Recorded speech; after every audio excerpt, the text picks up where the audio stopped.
What's happening, everyone, and welcome back to the channel. Let's go ahead and listen to some Sakamoto. I've been wanting to listen to some more from it for a while. So let's go ahead and listen to the Last Emperor theme from the movie. I almost said the song, but I have to switch my mind into music from movies. All right, we're going to listen to the main theme from The Last Emperor, this movie that came out in 1987. I've never heard of the movie. I've definitely never seen the movie. But yeah, we're going to listen to the main theme from Mr. Ryuichi Sakamoto. As a lot of you guys know, I like Sakamoto a lot, especially I was introduced to him from David Sylvian, Forbidden Colors. Then, of course, it goes on from there. But I actually haven't listened to a lot of his own music. So this is something that was recommended and suggested by you guys. This had been suggested by Otter662, Happy Me the Happy One, Zen Puppy, Gigatube, Gigatube, Falcon Girl, thank you, Big Neon Glitter, and once again, Me the Happy One. So thank you guys so much for the suggestion. I do see that there's a lot of songs here on the soundtrack and a lot of like variations on the theme, but I'm just going with the actual theme from The Last Emperor. So hopefully I'm choosing the right thing. And then I also see that, for example, I'm going to click The Last Emperor theme by Sakamoto. But then the next track here on the soundtrack is The Last Emperor main title theme, but that's composed by David Byrne, who also had his hand in this soundtrack as well. But we're going to listen to Sakamoto's version of the theme, and perhaps we'll listen to the other ones at some point, but for right now I want to listen to Sakamoto. So here we go.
I like how this came right back, this melody.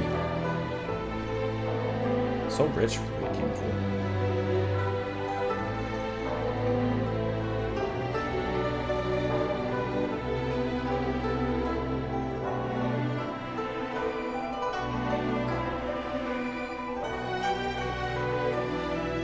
The way that came through with the strings and the zither there, it's really nice.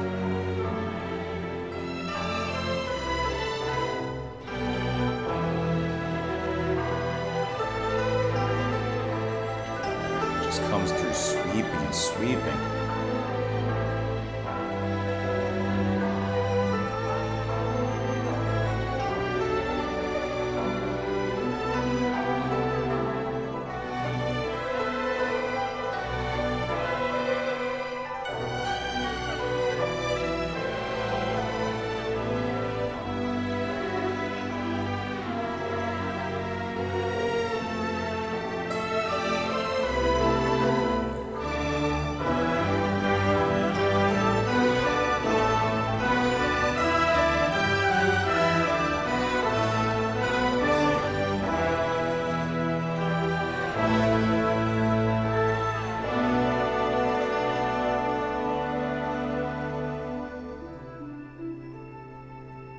was a really nice climax there.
It's a lovely, lovely theme. It so perfectly captures like a theme song, right? It captures all the emotions. It gives you a setting. It gives you, in uncertain terms and instrumental terms, a plot to follow.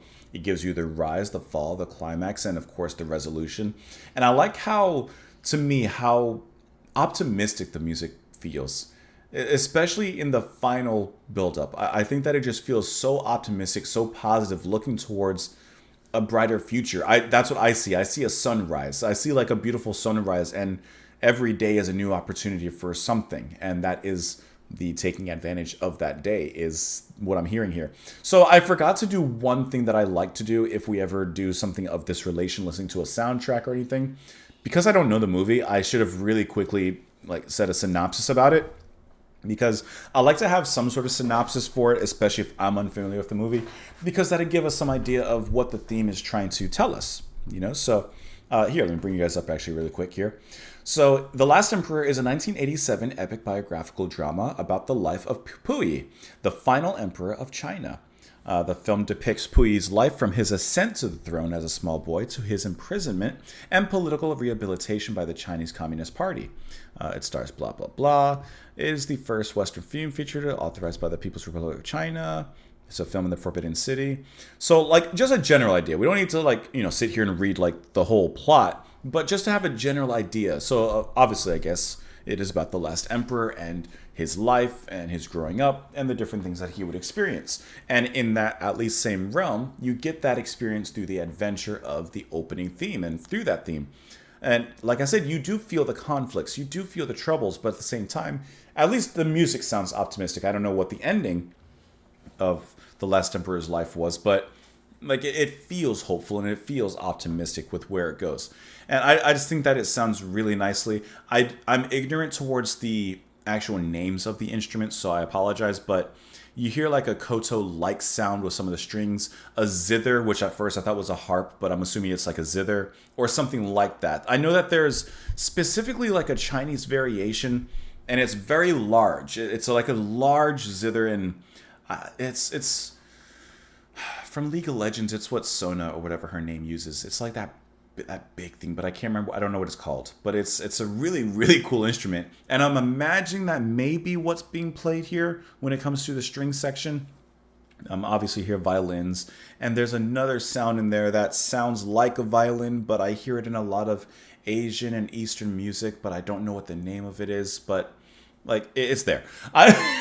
And I don't have like a personnel list of who's playing what, just who's composed what and arranged what. So I'm a little bit left in the dark on that particular aspect. But regardless of what the music and the instruments are called, they sound lovely. I love the reaffirming strings and how they come back up with the ba-da-dum, ba-da-dum, and then it clears out. Like, it's just very beautifully played and wonderfully composed. So yeah, this was great. Let me know what you guys thought of it, however, in the comments down below. You can follow me over on Twitter, support the channel on Patreon. Hope you enjoyed the music. Thank you for being here. Come back tomorrow. Bye, guys.